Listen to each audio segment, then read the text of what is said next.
अत्याचार क्या सिर्फ दलितों पर होते हैं, पंडितों पर या और जो कहते हैं कि हम ऊंची जात के हैं उन पर नहीं होती है? तो उनकी बेटियां न्याय पाने के लिए न्यायालय में क्यों जाती हैं? मंदिरों में क्यों नहीं घंटा बजाती हैं? क्यों नहीं वो घंटा बजाती है और कहती हैं हे भगवान मुझे न्याय दो? इस तरीके से अब राजेंद्र पाल गौतम आम आदमी पार्टी में थे, अब उन्हीं की आम आदमी पार्टी ये कह रही है कि नोटों पर जो मूर्तियां हैं, जो उनके देवी देवता उनकी फ़ोटो होनी चाहिए। कैसे देखते हैं? ये बिल्कुल सही कह रहे हैं, वो होनी चाहिए। तो फिर स्कूलों में अंबेडकर जी की फ़ोटो क्यों लगा रखी है? वहाँ भी सरस्वती जी विराजमान कर दीजिए ना। बिल्कुल होनी चाहिए, हम तो उनकी बात को किसी को नकार ही नहीं सकते हैं। बिल्कुल होनी चाहिए, होनी चाहिए, होनी चाहिए। आप इससे राजी हैं? हाँ मैं राजी हूँ, लेकिन अंबेडकर जी की फ़ोटो के साथ राजनीति मत कीजिए। फिर स्कूलों में आप अंबेडकर जी की फ़ोटो सहित भगत सिंह जी की फ़ोटो क्यों लगाते हो?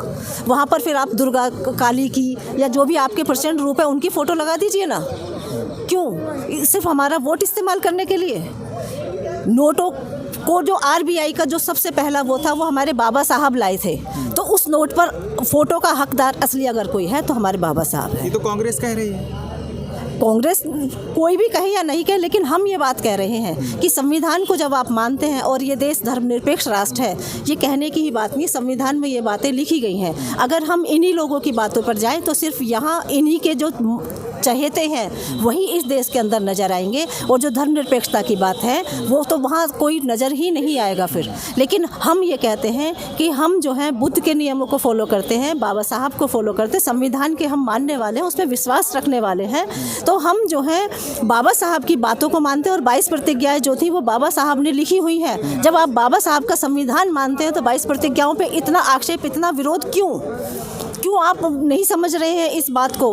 हमारा जो समाज है वो बटा हुआ नहीं है, ये एक मुट्ठी है। लेकिन इस मुट्ठी को आप लोग सिर्फ जातिवाद का एक ऐसा लॉलीपॉप है जो आप दिखाते हो, और हम लोगों को उस ओर जो है ना भड़काने का, भटकाने का, और हम लोगों को बंटवारे का काम करते हो। आपने सिर्फ हमें बांटने की राजनीति की है, इसके अलावा कुछ भी नहीं किया है। बौद्ध की अब लड़ाई किससे है? जहाँ जातिवाद है, कहाँ आप जो जातिवाद ले रहे हैं, कह रहे हैं, किस धर्म जातिवाद है? किससे लड़ाई है बौद्ध धर्म? हमारी बौद्ध धर्म की तो किसी से लड़ाई है ही नहीं। बौद्ध धर्म तो मानव मानव एक समान है, प्रेम का, करुणा का, शील का, मैत्री का, भाईचारे का संदेश देता है। तो लड़ाई हमारी नहीं है। समान की बात बौद्ध धर्म करता है, तो जातिवाद कहाँ है? जातिवाद तो मनुवाद में है ना, जिन्होंने जातियाँ बनाई हैं उनमें है ना। बौद्ध ने तो जातियाँ नहीं बनाई, संविधान ने तो जातियाँ नहीं बनाई, हमने तो जातियाँ नहीं बनाई। जाति किसने बनाई है? जाति मनुवाद ने बनाई है, जाति पंडितों ने बनाई है। सिर्फ उन्होंने अपने स्वार्थ के लिए और अपनी कुछ तुच्छ इच्छाओं की पूर्ति के लिए उन्होंने 4 भाइयों को जातियों में बांट दिया। क्या ब्रह्मा के मुँह से कोई पैदा हो सकता है? क्या पेट से कोई पैदा हो सकता है? पैरों से कोई पैदा हो सकता है? हो सकता है। तो फिर कहाँ है ईश्वर? तो है ना, करके दिखाओ। आज कोई इंसान मर जाए तो आप उसको जीवित करके दिखाओ ना। क्यों नहीं साइंस इस तरह की तरक्की वो कर बैठा है आज तक भी। आप इंसान के जैसा हूबहू पुतला बना सकते हो, उसमें प्राण नहीं झोंक सकते हो, कोई भी नहीं। और जिस रीति को आप चलाने की कोशिश कर रहे हो ये ढकोसलों की रीति है, ये सिर्फ और सिर्फ दिखावा है। हम जो है किसी देश में जाते हैं तो वहाँ हम कहते हैं मैं बुद्ध के देश से आता हूँ। बुद्ध के देश में आप बुद्ध की बातें नहीं करते हैं। कहाँ है वो प्रेम, भाईचारा, करुणा, मैत्री? हम अपनी लड़ाई को अपने प्रेम से, भाईचारे से और संदेश दे करके, शील से, करुणा से, प्रज्ञा से, इस तरह से हम करेंगे। और हमारी लड़ाई किसी से नहीं है। हम झगड़ालू कौम के लोग नहीं हैं, हम चोर उचक्कों की कौम के नहीं हैं। हम प्रेम के और अपने बुद्ध के उसमें हैं। आप कहीं से भी कहीं तक कितना भी पुराने से पुराना आप ग्रंथ ले लीजिए, कोई भी पुराने से पुराना आप इतिहास ले लीजिए, वहाँ पर हमारे बुद्ध ने सिर्फ और सिर्फ प्रेम की, करुणा की, भाईचारे की बात कही है, लड़ाई झगड़े की बात नहीं कही है। तो हम लड़ाई झगड़े वालों उनमें से नहीं है। हमारे तो मुख से भी प्रेम झलकता है और वाणी से भी प्रेम झलकता है। इसलिए हम आपकी बातों को कह रहे हैं कि बिल्कुल करना चाहिए, उन्हें जो करना चाहते हैं वो कर लें। एक तरफ आप संविधान की बात कर रही हैं, बौद्ध धर्म की बात कर रही हैं, एसटी ओबीसी समाज जो है, जो मुस्लिम समाज है, वो संविधान की बात कर रहा है। जो मनुवादी समाज है, जो ब्राह्मण समाज हमारे इस देश का, वो हिंदू राष्ट्र की बात कर रहा है कि 2024 तक हम हिंदू राष्ट्र ला देंगे। अत्याचार क्या सिर्फ दलितों पर होते हैं, पंडितों पर या और जो कहते हैं कि हम ऊंची जात के हैं, उन पर नहीं होती है। तो उनकी बेटियां न्याय पाने के लिए न्यायालय में क्यों जाती हैं? मंदिरों में क्यों नहीं घंटा बजाती हैं? क्यों नहीं वो घंटा बजाती है और कहती है हे भगवान मुझे न्याय दो? क्यों वो न्यायालय पे क्यों? क्योंकि संविधान में हमारी आस्था है और ये बात हम लोग मानते हैं, वो लोग भी मानते हैं, लेकिन वो इस चीज़ को दिखाते नहीं है, क्योंकि जिस दिन वो इस चीज़ को दिखाएंगे उनका व्यापार बंद हो जाएगा।